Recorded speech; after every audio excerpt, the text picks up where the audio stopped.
Hi everyone, welcome to our webinar for today. We're going to get started in just 1 or 2 moments, but if you'd like, on the YouTube live page, you can say hello and where you're from and any experience or interest you have in grant writing. We'll get started in just a minute with 10 tips for writing a Donors Choose grant today with Jed Drurybury.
Okay, welcome everybody. This is an EdTechTeam live event. We're so excited to be joined today by Jed Drurybury, who is going to share with us a little bit about the Donors Choose grant writing process.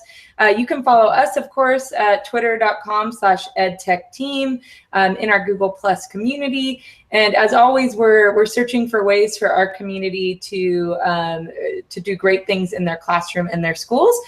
So we're really excited today to hear a little bit more about empowering you in different ways to get there for sure. I'm going to go ahead and drop in the blog that Jed wrote for us, which is all about tips and tricks for getting going in this grant writing process. And it looks like we have some folks sharing in the YouTube chat. So I'll just pull that up really quick. And we have Gina today, seeing some fun names, familiar names from our community live series. So thanks everyone for joining us. Go ahead and say hello if you haven't used the YouTube live chat before. Let us know where you're at and any experience you have. Great, welcome Amy, welcome Catherine and Kelly. And it's totally okay if you haven't done one before, or if you have.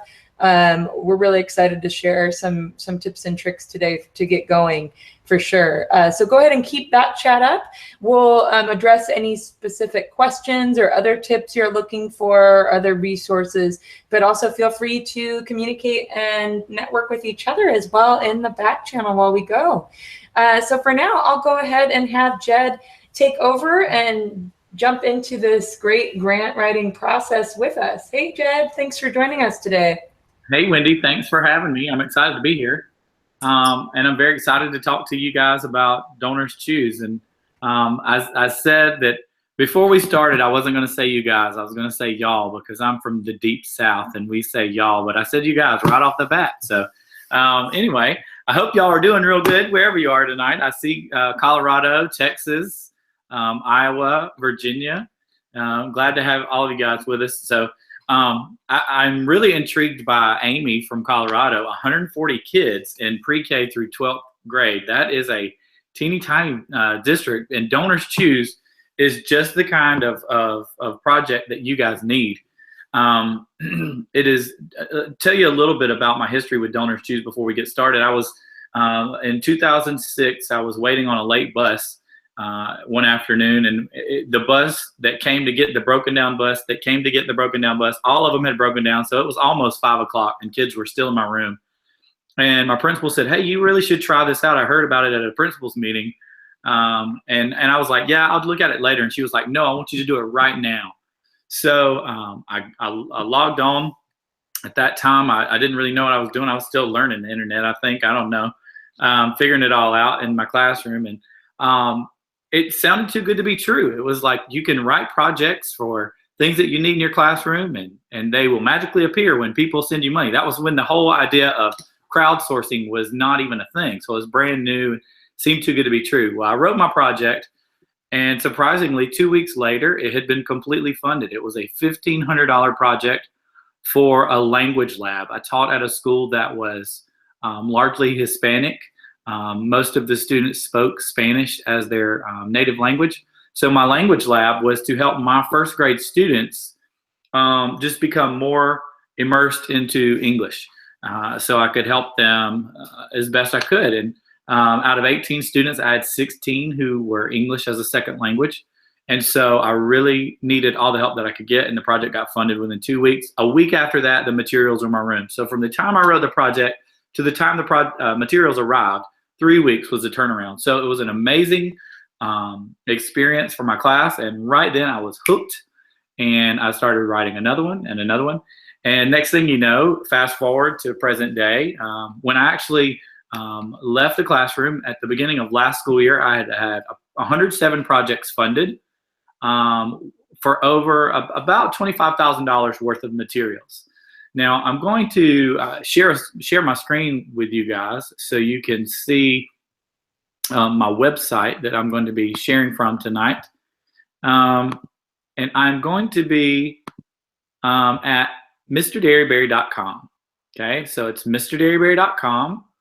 And I'm going to be under the teacher tab, and you see where it says Donors Choose. If you wanted to click on another tab there on your screen, you can, as long as you can hear my voice, you could follow along and read with me as I talk. You can click on the links and peruse. So if you have any questions, but before we get started with the meat of tonight, I just want to take a look at my classroom and point out some things.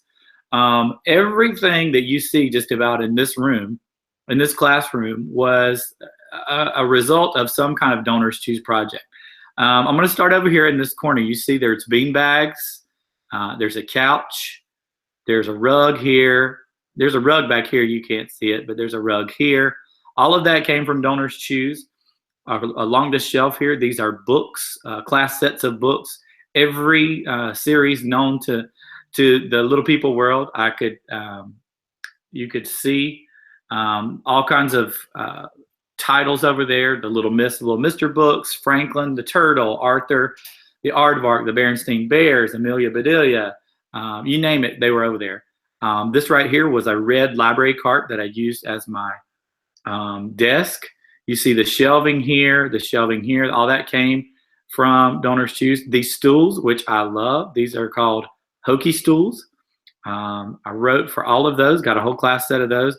Right there, that may look like something you recognize. That's a 3D printer. And over here in the corner, you can't make this out, but that is iPads and a few laptops. And right here is the corner of a bearded dragon cage. I got the whole bearded dragon from all that from Donors Choose as well. So that's what Donors Choose can do for your classroom. Everybody asks me, what can you write for? You can write for anything that will impact student learning, whether it be the environment that they're going to impact, the actual lessons that it's going to impact, you name it. If it's going to impact student learning, you can write a project for it. But what do you need to do? Where do you need to start? Well, my first tip, anytime I was teaching a new writing in my classroom, I would recommend that students see the type of writing first. So if I were writing learning how to write in a diary or a journal, I would read Diary of a Spider, Diary of a Worm, Diary of a Fly to my students. If we're learning how to write friendly letters, I would read Dear Mr. Blueberry. If I was writing a persuasive writing, we would read I Want an Iguana. Well, tonight, since you are focused on writing Donors Choose projects, I would encourage you to click on donorschoose.org/Mr. Derryberry, and that's going to open you up to my Donors Choose page. This is the page that the general public sees when they, if they wanted to search for projects that would to support my projects for my classroom. Of course, as I said earlier, I'm not in the classroom now, so I am not currently writing any projects. I'm the Director of Professional Development for the Palmetto State Teachers Association here in South Carolina, and so I'm not writing projects, but I use this page still to show people across the country about writing projects. Now, you see the completed projects there. You see the school where I was, the highest poverty there. That Donors Choose actually populates that for you based on your account once you create your free account. This right here is a little introduction that I just wrote. That is also set up when you create your free account. Now, as you scroll down through here, everywhere you see a blue title, this was a project that was funded in my classroom. So I'm going to scroll down. You can just see some of the titles here. I encourage you to click on any of those blue titles and read what I wrote about, what I asked for, and get a feel of the wording. That's very important. Now, when you get all the way to the bottom, you could see more. You could look at all 107 of them. I'm going to click right here on this one. We're going to open this project up. And you heard me mention the Little Miss, Little Mr. books earlier. You're going to recognize these. I'm going to scroll to the bottoms, and we're going to start at the bottom and work our way back up. At the very bottom of this project, you're going to see a couple of things. Number one, you see all my beautiful children that I had in my class this particular year. I love to stop on that picture right there. Isn't that great? Isn't that just, that's like a classic picture for me. I love that little kid. You see all of them holding the books that arrived in our room. Hopefully you recognize some of these. So you notice there's 1, 2, 3, 4, 5, 6 pictures. That's what you have to do at the end of the project when it's funded, and you have to write a thank you note. Now, down here in the South, we're known for our thank you notes. Mamas make us learn how to write thank you notes real early. So there's a thank you note that I had to write and post 6 pictures. So that's all you have to do. As you scroll up, you will see the complete list of all the books I asked for. I had to go into the Donors Choose vendors and literally add them to an online shopping cart. I'm going to show you what that looks like here in just a minute, but I want you to see what this looks like in the project. You're going to scroll up here. You see this is paragraph 4 of my project. This is paragraph 3, paragraph 2, and paragraph 1. Now, I don't know if any of you watching are English language arts teachers, but if you started to analyze my writing too deep here, you would notice that these might not be considered full paragraphs because they, you know what, Donors Choose, they actually limit the number of characters that you can write in each paragraph. When you log into your free account, they don't want this long doctoral thesis. They want to know, what do you want, why do you want it, and how's it going to impact students? You know, what are you going to do with the items once they come to your room? How is it going to make a difference in the lives of students? And as you go through the writing the project there on Donors Choose literally has a box 1, a box 2, a box 3, a box 4, and they prompt you with questions, asking you the questions to make it easy for you to write the projects. The opening paragraph, paragraph 1, is just like any other writing you would do. It's a hook. It's to get the reader, the donor, the potential donor, engaged in what you are doing in your classroom. My paragraph 1 here, I just took a minute to craft it. Some people put a quote about education. Some people talk about a personal story about a student. Of course, don't use student names. You know, keep their privacy, and just hook your reader, hook your donor. Your second paragraph, you're going to dig a little bit deeper in painting a picture of who your students are. You might want to talk about what grade you teach, the inner city classroom, what kind of teacher you are, hands-on, exciting, active assessment. You see there are those words that I use. So it's not too deep of a writing. It's just very informative, very personal writing. We're going to get to that a little bit more in the broadcast here. The third paragraph, this is the meat of your project. This is where you tell what you want and why you want it. I said that my students, we have a great classroom library, but I saw that the students love a certain series that I wanted more of. And the Little Mr. series by Roger Hargraves is what I wanted. help me get this set of fun books for my awesome second graders. I said what I wanted and why they needed it, because they love the books. Okay. And then my last paragraph, paragraph 4, the Donors Choose calls it the bring it home paragraph. Sell it one more time to the potential donors. Why do they want to fund this project? Okay.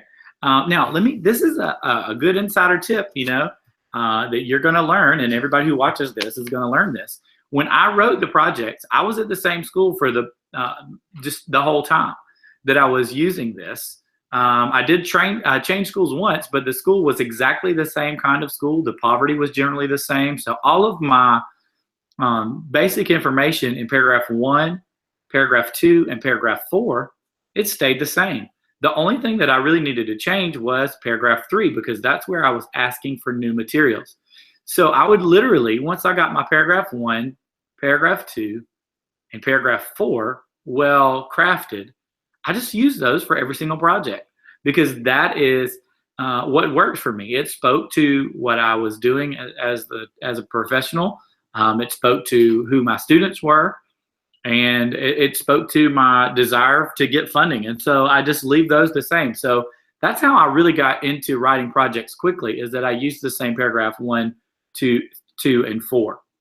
So hopefully as you see this, you've got a little bit better idea of what a project looks like. If you actually went through and counted the sentences in this particular project, there's 13 sentences in this project. Every one of you logged in tonight can write 13 sentences about something that you want for your students. Now, I know that on the graphics, and I know that tonight we've called them grants. Because of the simplicity of this, and because of Donors Choose really wanting us to get funding, I don't normally call them grants. I call them Donors Choose projects, because grants to me are these laborious things that scare us, to make us think we have lots of writing to do, all this evidence we have to support. We usually have to have some data in there. And Donors Choose trust teachers to make good decisions for what they're doing in their classroom, and to speak openly and honestly about what they need, and they partner us with the people who want to help us. So that's what I love about writing a Donors Choose project versus a grant. One time I had to write a grant for a local organization here in town, and there was lots of hoops I had to jump through. Donors Choose just simply says that all you have to do is tell us what you want, why you want it, and send us the picture, send us the thank you note, that the materials arrive. So that's my first tip for you. Read other projects to get the idea of what to write. Check out my projects and use my ideas. You see something I wrote, feel free to jump on that and get yours going. A lot of people ask me about the hockey stools. We're going to show you those vendors in just a minute. Take those projects and run with them. Okay? Speaking of vendors, number 2, after you have read some projects and you get some ideas, before you do anything, you've got to make sure that your vendors, make sure your items that you want are eligible through the Donors Choose vendors. Now I'm going to share my screen a little bit to show you this, and then I'm going to jump over to make some eye contact with you, because I got to explain some stuff about these vendors. Okay, so here you see DonorsChoose.org vendors. These are organizations, companies, businesses that have said, hey, we want to work with Donors Choose to get expedited shipping, the lowest cost. So as you go through here, all of these are linked to these businesses. AKJ Books is a great book vendor. You can get every book that was in my room came from AKJ Books. Lakeshore Learning, if you're early childhood elementary, hopefully you know about that. If not, check it out. It's awesome. Amazon Business. Everybody uses Amazon. I will give you a little tip about using Amazon as a vendor. You can only put items that are Amazon Prime eligible into your cart for Donors Choose. That's important, because those third-party vendors sometimes won't have the item that you need once your project is funded. Your project can stay online for up to 4 months, and it could be funded literally on the last day of those 4 months. And Amazon Prime guarantees that they have the item. The items that are not Amazon Prime may not be available. NASCO, science reading, office supplies, that kind of thing. Quill, office supplies. Best Buy, technology. I know I saw one person in the chat said they wanted to get some technology for their district. Blick Art Materials. I hope all of you are integrating the arts into your classroom. That if you need art supplies, there you go. Sergeant Welts is a science vendor. Britannica Digital Learning, Scholastic, Carolina Biological, School Specialty, Staples. I mean, you just read through all of these. So many good vendors. Everything that you can fathom is in here. The piano you saw in my classroom, Woodwind and Brasswind is where I got that. Kaplan is actually the vendor that has the hockey stools. It's HOKKI. They are kind of like Weebles. They weeble and they wobble, but they don't fall down. So you want to check those out there at Kaplan. So I'm going to just jump back over here and stop sharing my screen for a minute because I want to talk to you about the vendors. The reason you want to make sure you use the vendors is because when you set up your DonorsChoose account, DonorsChoose issues you points that they allow you to use, kind of like a DonorsChoose money, if you will. And you are given 3 DonorsChoose points to start with. And every project that you write takes a certain amount of points. So if you start writing your DonorsChoose project and your first project is anywhere between $100, which is the minimum amount that you have to write for, $100 up to $800 costs you a point, okay? If it's $800 to $2,000, it costs you 2 points. If it's above $2,000, it costs you all 3 points. And that is if you use DonorsChoose vendors, okay? If you use DonorsChoose vendors, that is how the point system works. If you don't use DonorsChoose vendors, guess what? It costs you more points. It actually costs you 6 points. But when you start, guess what? Remember how many I said? You only have 3 points. So you can't go off DonorsChoose vendors until you get more points. Now, how do you get more points? Well, you write a project. Maybe you write a project that costs, let's say, $200, and it costs a point. When it gets funded, you get that point back. And when you submit your materials on time, your thank you note and your pictures, that gets you another point. So when you write 3 projects, and get them funded, then you have 6 points. Then you can go off the vendor grid. And that's very fantastic because then you can start coming up with some really cool ideas that, are just even more out of the box. Not that all of your ideas can't, everything's just about on Amazon. So you could find anything. I wrote a project once for some costumes for a Johnny Appleseed play that we were doing in our classroom. I got all of them off Amazon. But when you get to those 6 points, that's when you can start thinking of things that are off the vendors. You can do professional development opportunities. You can do field trips. I had a teacher at my school. Y'all are going to love this. I had a teacher at my school. She was a special ed teacher who had been using DonorsChoose for quite some time. And she had a drum band in her room with her special ed students where they were like Stomp, the musical Stomp, where they just bang and make rhythms on just anything they could possibly find. And the students in the special ed class had their own Stomp band, basically. And Stomp was coming to a local theater nearby. And so this teacher wanted to write a project to take her entire special ed class to see Stomp. So she used 6 points, wrote it up. It got funded in no time because local media picked up the story. And it is so incredible because the Peace Center here in Greenville, South Carolina, heard about it, invited the kids to play out in the lobby before the program. Then Stomp heard about it, brought them backstage, and they had a jam session afterwards. It was amazing. It was an amazing time for those students, and it's because she had been using DonorsChoose and she had more than 6 points. So that's why you want to get more than 6 points. So to get more than 6 points, that really my advice to you is number 3. Keep your projects between $100 and $400. That's my 3rd tip. I'll just keep talking to you from here instead of switching my screen because you don't really need to see the 3rd point. But its 3rd point is keep your projects between $100 to $400. Now, why do you want to keep those projects on an amount? Because who gives to DonorsChoose? It's normal everyday folks like us, people who make modest incomes, who want to just give as much as they can to make an impact on students. Occasionally Stephen Colbert does fund the entire state of South Carolina. And occasionally Oprah gives a big chunk of money and helps out some teachers around the country. There's been times where Google has funded everything in San Francisco. There's been corporations that have funded the whole state of South Carolina and New York. But that doesn't happen often. So you think about the impact. If I were going to give $50 to a project, I would want to give $50 to a project that was where my $50 would go a long way. Remember I told you about the $200 project that we were going to write? Remember it said write a $200 project to keep your points. So let's say somebody gave $50 to my $200 project. That's 1/4 of my project, just like that. But $50 towards a $2,000 project is going to take a lot more giving, a lot more of $50. And so the impact is a lot greater with my $50 on 200. And so wait a minute, you had all of those hockey stools in your room. How did you get that? Well, I wrote several small projects. The stools are about $100 a piece. And so I wrote for 3 to 4 stools at a time until I got all of my projects funded. It took me about 1.5 years.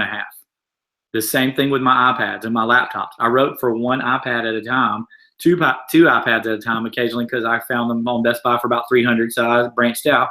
But I just wrote projects and I was patient. It took a little bit of time, but it was worth it, because once I got the class set of those stools, it was amazing to have 24 of them in the room. So you want to keep your costs down low. Donors Choose has some stats to back that up. I don't know what the latest stat is, but a couple of years ago, it was like 80-something% of projects in that 100 to 500 price range were funded within just a couple of weeks of being on there. And I can give you my own personal testimony. Out of 107, my projects that stayed under $300, I'd say 100% of those funded. So think of ways to divide your projects up into smaller amounts rather than, have projects that are just ginormous. So keep that in mind. That's a big tip for you guys. Okay. So let's review what we've heard so far. You want to read other projects. You want to check out the vendors and dream big and get your shopping going, but you don't want to dream so large that your project is busting at the gut with $10,000 worth of materials. Keep those small. Number 4, this is my biggest tip to you, is when you are writing your projects, speak from your heart. Use everyday language, kind of like I'm talking to you guys right now. I'm not trying to be too flowery. I'm not talking using teacher jargon. I'm not talking about differentiated instruction. I'm not talking about best practices and the technologies. And, I'm just talking to you like you're human. And you need to write like that, because the people who are reading these are everyday folks. These are people from your community, people that you worship with, people that you are involved in civic groups with, people that you are involved with at the gym, the running clubs, whatever you do outside of the school building. These are people that want to partner with you, and they're going to connect with emotional, heartfelt writing.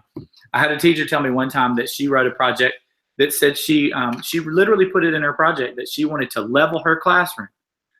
Well, I don't know who the audience is and what grade you teach. In the early childhood elementary world, level the classroom, we know what that means. We want books that kids can read on their level. I did the same presentation with a group of high school teachers one day and said that they wanted to level their classroom. The band director for the high school was in there and he said, what are they going to do, blow it up? And those are educators. So imagine what non-educators would think if you said you were going to level your classroom. What are you going to do, bulldoze it? So you want to use everyday language. You want to talk to them like it's you and a friend sitting in a coffee shop, having an intimate conversation about what you do, your passion is, what your work is. And, look, I got the most amazing kids in the world. I've got such cool students and they deserve the best. And I've got this really cool idea about how I want to introduce them to robotics. And I need these little Lego Mindstorm kits so that I can create a Lego lab in my classroom, or I can create a robotics club after school. And you know what? People connect with that and they want to hear from your heart. So keep that in mind for number 4, speak from your heart. Now, number 5, I am going to switch back to sharing screens because I want to show you something again. Let me go back to my button here. There it is. Sorry about that. Here we go. Share with screen. So here we go. Number 5 is you need to know about partner funding opportunities. Now, when you click this on my website, it's going to jump over to this match offer page. This is where I really became successful with Donors Choose, when I learned how to find these donors, find these project matches, and write my projects in line with what they were looking for. It says right here, these partners want to help fund your next project. See what kinds of projects they're funding and how you can qualify for a match offer. Okay. Now, if you see right here, it says see offers available from teachers in select state. Okay. Well, I don't know where you guys all are tonight. I'm going to show you a couple of these national offers, and then I'll jump to a specific state. I know Gina Ruffcorn is on this call, and she's in Iowa, so we might look up Iowa here in a minute. But you see over here, it says national offer.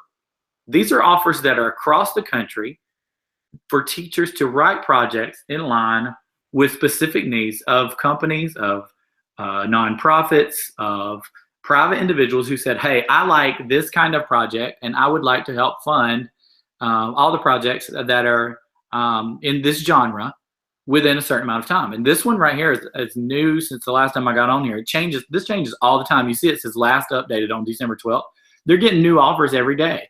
So I check back here often. It says here, comic book projects. To qualify, create a project that requests one Toon Books bundle from AKJ as listed in the Help Center. Make sure you're only requesting books from AKJ Books. Projects with other items in the cart will not qualify. And you click here to see more details. See what that means. See if there's any price limits. See if there's anything that you need to add specifically to your project. Here's one, special needs visual arts projects. Projects requesting quill.com. I used to use this every single year. This project matching offer used to come out right at back to school time. It says make sure you're in a high poverty school. Create a project requesting only quill.com resources. Keep your project goal under 425. And projects with items in any other vendor will not be qualified in this match. So what this means is I would load up my cart with construction paper, with glue, with scissors, with markers, with crayons, with pencils, all those things that I needed just for day-to-day routine from quill.com because they're an office supply company. And guess what? They will match up to 50% of my funding, okay? I clicked on this one. It says right here, quill.com is excited to support teachers and students at high poverty schools. You click right here to create your project and it will start. It says here, if your project meets the criteria above, you will see the Quill logo appear on your project right away, and every donation that is given to your project will be matched while funds are available. Okay, so remember we said you were going to write a $200 project, correct? If you write a $200 project and you write it for Quill merchandise and they fund 50% off it off the bat, then you've only got 100 left. That is amazing. You went from 200 to 100. Now, sometimes Donors Choose does have a special promotion where they will send you a code at the beginning of your project that says, congratulations, encourage your donors to use this code for doubling gifts. So let's say you wrote the project that got a match from Quill. They funded 50% of it up to, so that was $100. Then let's say one of your friends gave $25 and they used that code from Donors Choose to get it matched. Your $200 project now has only $50 left. Now, I wish I could see everybody out there because I'm going to ask a question here. How many of you have ever spent at least $25 to $50 on your own classroom? I know hands are going up all across America. I know my hand, both hands, both feet, all the hairs on my head, they're going up because I spent money on my classroom constantly. And you know what? What better place to give than I could give $25 here and use the code and it would double to 50. And just like that, my $200 project, 50% funded by Quill, 50 gift match from Donors Choose from a friend, and then a gift match mine. 3 donors made a $200 project possible. And here's the best part. Here is the best part. I'm going to switch back to my screen because I got to let you see my face because this is the part that I love. Okay, Donors Choose is a nonprofit organization. Okay, when you give money to Donors Choose, guess what you're doing? You are giving to a nonprofit organization, and at the end of the year, guess what you get? A nice little tax credit for you, and that is fantastic. Okay, because I don't know what it's like in your state, but all the money I spend, I don't ever get any credit for it. But if I give to Donors Choose, I get that credit because Donors Choose is a nonprofit, and I love that as an option to give to my students and get a little extra in the tax credit department. So that's very beneficial to me. So you want to know about those partner funding opportunities. I'm going to switch back just to the screen share just really quickly so I can show you just a specific state, because there might be one that is applicable to you. Of course, you heard me say that I live in South Carolina. I know there was one in there today, so we'll try Iowa, and if not, we'll go to South Carolina. Okay, the comic books is a national, special needs, a national. Yeah, if there's anything specific to your state, it'll always be right there at the top. Oh, I meant to show y'all this one. 3D doodler pens. Y'all know what those are? This is an amazing project that you could get 3D doodler pens in your classroom. I would love to be in the classroom for this one, so I could write that project. Arts integration projects. Hello, these are great. All these are national offers, so I don't see anything specific to Iowa, but I know that I checked South Carolina, so I'll just show you what it looks like, just so you can be aware that, let me scroll down to South Carolina here. You click on South Carolina, and there was one right at the top here. Okay, select South Carolina STEM and literacy projects, okay? That means somebody, Duke Energy, that's a power company here in Spartanburg, that are in South Carolina, they want to fund these projects around the state. So you want to check back often, because your state might have something different. I think, let's see, I know I saw somebody from Colorado. Let's see if they have anybody. No specific ones from Colorado, because they would be at the top. I know I saw somebody from Texas and Virginia. Let's see, we'll just check them all out. Nobody will mind, I'm sure. Oh, there's one specific. Dallas K-6 literacy and language. You could click there. I don't know if that's just for schools in the Dallas area, so I'd check that out. Virginia, let's check those out. You might have some. No, none specifically for Virginia. So you just want to make sure you check that often, because you never know what's going to be there for you guys. Number 6, if you're following along on my list, this is the biggest section of advice that I can give you. This was the pinnacle of my success with Donors Choose projects. And that is simply what number 6 says. It says, tell everyone you know at least 3 times, and then tell them again. If there's one thing I learned very quickly in public education, is that I had to be an advocate for my students. I had to be an advocate for my profession. I had to be an advocate for everything that I needed, because nobody else was going to do it for me. I needed to be that advocate. And you know what? My students are worth it. My students are worth me being their voice at all costs. And so what I would do is I would tell everyone I know. I would send out an email every time I wrote a project to everybody in my email address book. I would send the link out, and I would say, hey, this is what kind of awesome is going on in my classroom. I hope you'll be a part of it. I would get on Facebook, and I would share the links to my projects. I use Twitter often. Just a personal story about Facebook. There's a girl that I went to high school with. She started seeing me post these projects on Facebook. She started giving me $50 a month on an auto draft into my Donors Choose account for me to use as projects as I needed. That was $600 a year. Guess what? She worked for a company. She worked for Bank of America. And guess what Bank of America does for nonprofit giving? They match it. So that was $1,200 a year I got because of one person seeing my projects on Facebook. That's huge. Twitter, use the hashtag @donors, or use Donors Choose. Tag Donors Choose in the tweet. Twice I've had projects completely funded because of Twitter. Once a lady in Washington State saw my tweet, and she put it on a giving page. The other one, and excuse me, she put it on a giving page for her 40th birthday, and all of her friends gave my project instead of give her questions. Who do I specifically, I just see this question popped up, so I'm going to answer. It says, who do you specifically share your projects with on Twitter? I use hashtags like Donors Choose. I use hashtag giving, hashtag public education. You just use different hashtags because you never know who's going to see it. And you know what? I'm not going to lie. I have tagged Ellen DeGeneres and Oprah. You know what? You never know when they're going to happen to look at their Twitter account, and they might give you the money. What do you have to lose? I mean, you're not going to get it by not tagging them, that's for sure. So why not? Who knows? Maybe Ellen will like your project and bring you on the show for 12 days of giveaways. Who knows?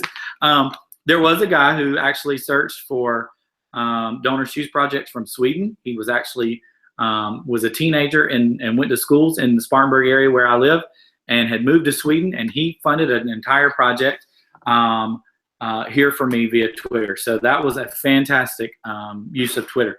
The other thing that I did, I would be sure to include my parents of my students in the process.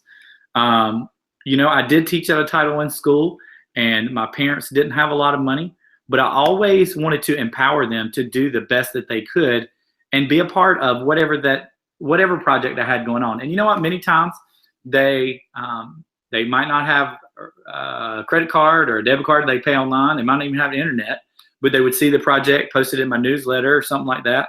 And they would say, you know, I don't have any money or a credit card, but they would send in $5 in an envelope, and they'd say, hey, put this towards your project. And you know what? There's something awful empowering for you to invite parents into that part of your classroom. And I don't care whether they did or not. If they gave $5 and walked in your classroom, then I would hold up this book and I'd be like, you see this book? Your $5 paid for this book. So it was very empowering for me. And the more I started doing that, and the more I started sharing on Facebook and getting feedback, and from my friends who weren't in public education, I would get feedback on email. Wow, you're doing these cool things. We had no idea this was going on in public schools. That was when Donors Choose became less and less about the stuff. On my tips was that the EdTech team has been tweeting out.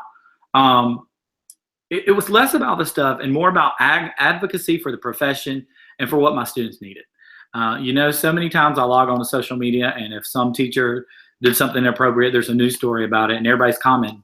But why not? Let's rewrite the stories. Let's take back the stories of public education and put all these cool things out there that we're doing, so people can partner with us. And that is what Donors Choose became about me. It was all about advocating for the profession. I'll tell you what else helped me to advocate.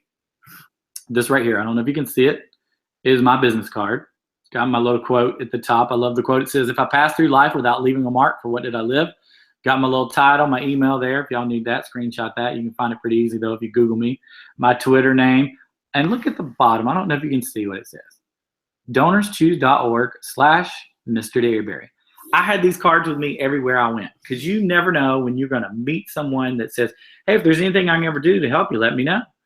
Down here in the South, we're notorious about striking up conversations in Walmart, in line, sitting at the restaurant waiting on the table. We just love to strike up a conversation. One night I was out to dinner, and I was sitting at the bar having dinner. It was very, very busy that night, and a guy walked in. He was dressed in a really nice suit. I could tell he was a businessman, and he started talking to me. What do you do? I told him my teacher. Long story short, he was a big, strong advocate for public education. His mother was a teacher for 40 years, and she had just passed away about 3 months before. And he said, if there's anything I can ever do for you, let me know. I would love to help out in the work that you're doing.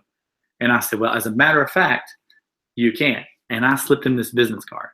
And the first thing he said was, oh, you got a business card? When did teachers start carrying business cards? And right then, remember what I said about advocacy? Not only for my students, but for our profession. We're professionals. And this little guy spoke volumes to that businessman. I was like, sir, I'm a professional. I deserve a business card, and here it is. And you deserve to know about me. I said, here's my website. Here's my Donors Choose. You can go in there and you can fund a project tomorrow. And guess what? The very next day, he funded a project. And I was thrilled that I had that business card. You know what? It doesn't hurt to tell people, and tell them again. I will tell you, there's some drawbacks sometimes to sharing on Facebook. Some people might get annoyed with you sharing it. But you know what? If you get upset with me advocating for my students, it's okay. You can unfollow me. Not a big deal. It's all right. Unfollow away. I did get an email one time from a teacher that said they were a little bit tired of all my sharing.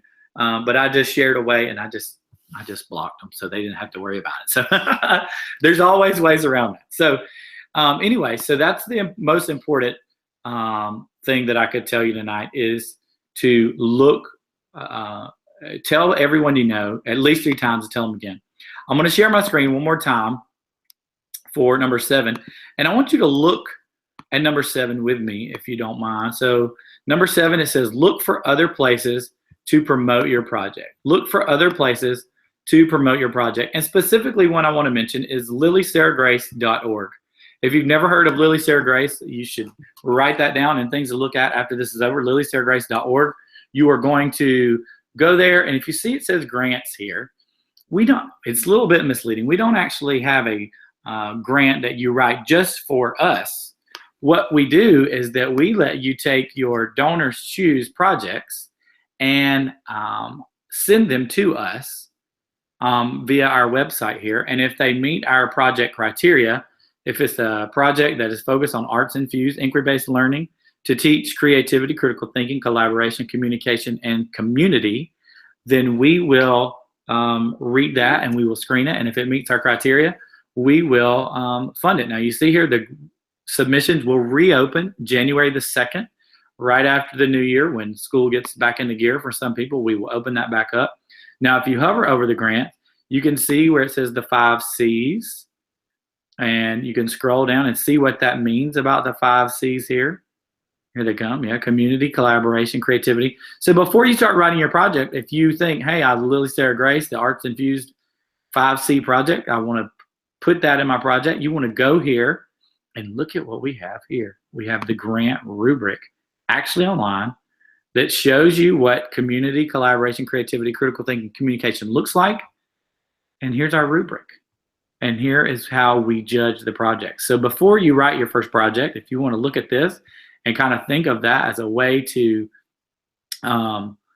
get your project funded, then that's where you want to look for other places. There's lots of other organizations out there. There was an organization several years ago called oo.com that was funding projects. So there's lots of Facebook groups that have sprung up, the Donors Choose Help groups, things like that, that people keep you aware of what's going on out there in the world of Donors Choose. And I tweet it out. I put it on Facebook anytime. I'm on Twitter at Mr. Derryberry1. Hopefully you've seen that by now. Follow me on Facebook, Mr. Derryberry, facebook.com/Mr. Derryberry. But number 8, this is important. This is really important right here. The only way to get a project funded is to have one on the site. If you attended tonight's session and you think, oh, I love this, this is so awesome, and then you shut your computer down and tomorrow you get on with your life and you forget all about it, you're not going to get any funding. You have to get one on the site to get the funding. And I'll tell you this, when you write the first one and it gets funded, you will be hooked. You'll be hooked. That's what will happen. And you will be like me. You'll want all of these amazing things in your classroom, but you'll want it not because of the things, but because of the way that the public will see what's going on in your classroom. I'm very happy to help you guys with the process. If you have questions beyond this broadcast, Mr. Derryberry at hotmail.com, Mr. Derryberry at gmail.com. You can just Google me, go to my website, follow me on Twitter. I would love to connect with you guys and help you figure out the best way to write these projects and get them funded for your classrooms. I think that we have a little bit of time left here for some questions, and I can actually see the chat. I don't know how far back I can actually scroll. I can only see the instant screen here, but I would love to answer any of your questions that you may have. So Wendy, if you if you have any questions that jumped out to you while I was talking that you want to just let me know, I'll be happy to answer those. Questions? Sure.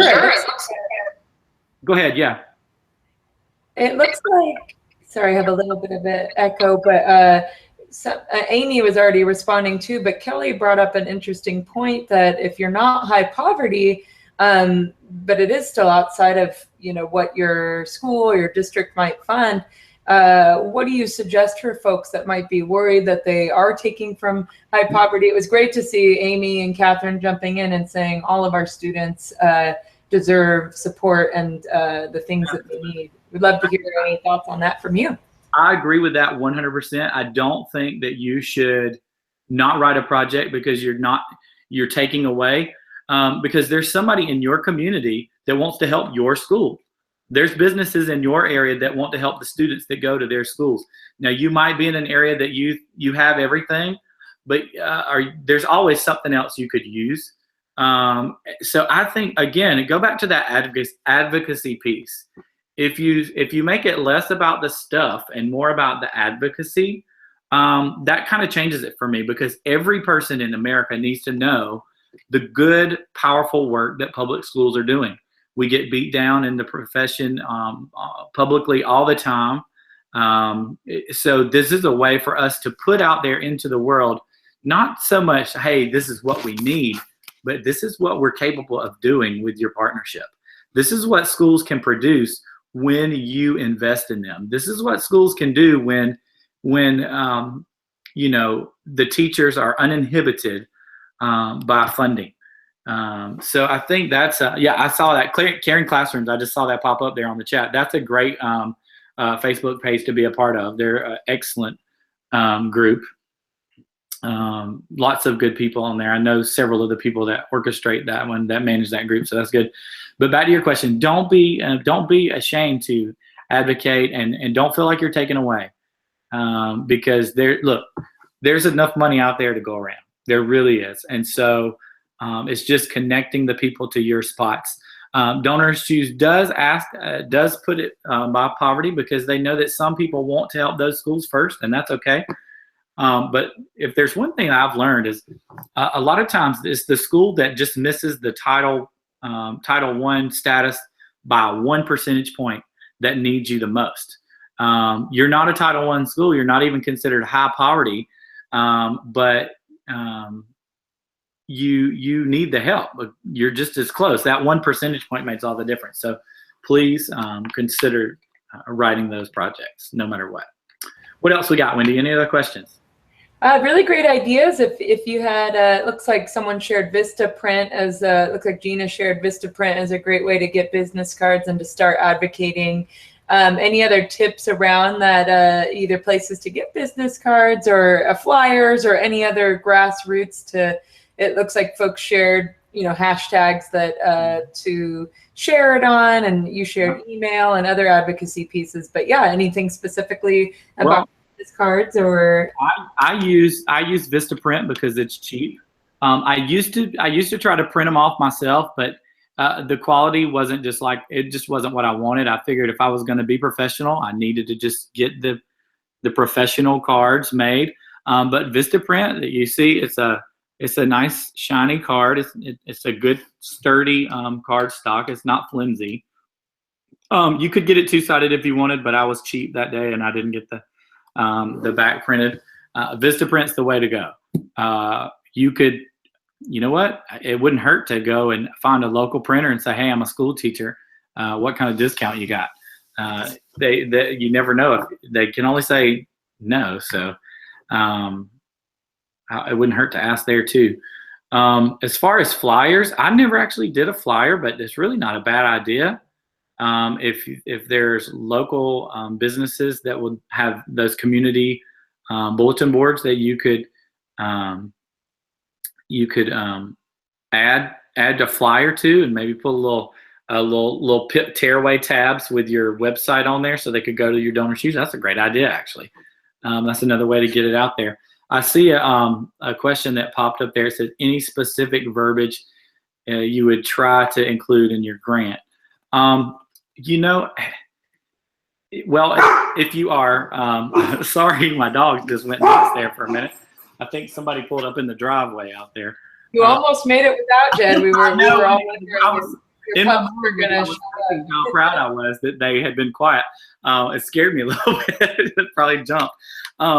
The specific verbiage. So if you are writing for a project that you saw on the matching offer page, then read that and use their verbiage. Sometimes Disney puts out one where they're wanting to fund projects that are all about the environment, going green, that kind of thing. So you want to make sure you include that.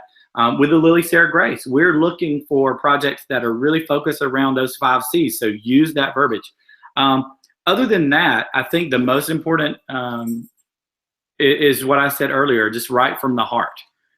Don't overanalyze it with teacher jargon.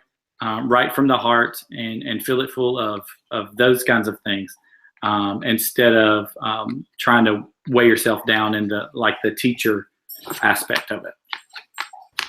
What else?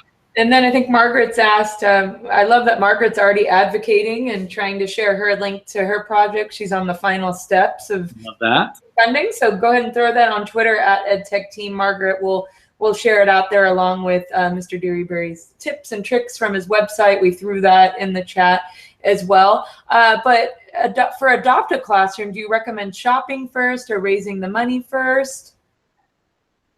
Say that again, I'm sorry.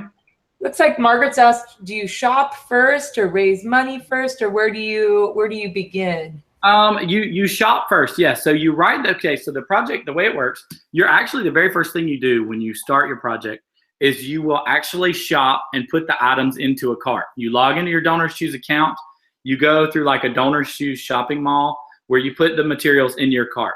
Then you write the project, and then it posts. You send it to Donors Choose, and they screen it for up to 5 days. It takes to screen them to make sure that you used your, wrote it correctly, that kind of thing. So, and then it will post live. So when you log into Donors Choose, all of that is so streamlined and so self-explanatory. I used to walk people through the exact process. But then one day I sat down with my mom, and she's not a teacher, and I said, just see if you could do this. Log into my account, see if you could do it. Of course, I didn't let her post the project. I was like, let's just see if you could do it. And if my mom could do it, anybody's got it. Trust me. She said, oh, this is so easy. I love this. She said, I could do this all day. She said, this is so fun. She said, does it really get funded? And I was like, yeah, it really gets funded. People really and I used to walk people through the process, but they have streamlined the process so efficiently. You log in, you shop, you write, you post, and it's just that simple. Awesome, Jed. Cool. Oh, for Adopt a Classroom as well. Are you familiar? I'm familiar with that, but I never used that because I was always successful with Donors Choose, so I never really went a different route. Cool. Maybe folks in the chat have some experience to share there for sure. Awesome, Jed. Well, I know your dogs might want some food, and it's closing in here on our hour. But I know, just looking at the chat, we've got folks who had a great time learning from you, and it was a real shot of inspiration. And hopefully, it really was an inspiration to just do it. Right. That's my big takeaway, Jed, is to. Folks should just start small and get something out there and watch the magic of it getting accepted for sure. And so again, it's MrDearybury.com I have up here on our screen with those tips. We also have on the EdTechTeam blog, it goes into detail in these tips and other tips and tricks for getting going on your project for sure.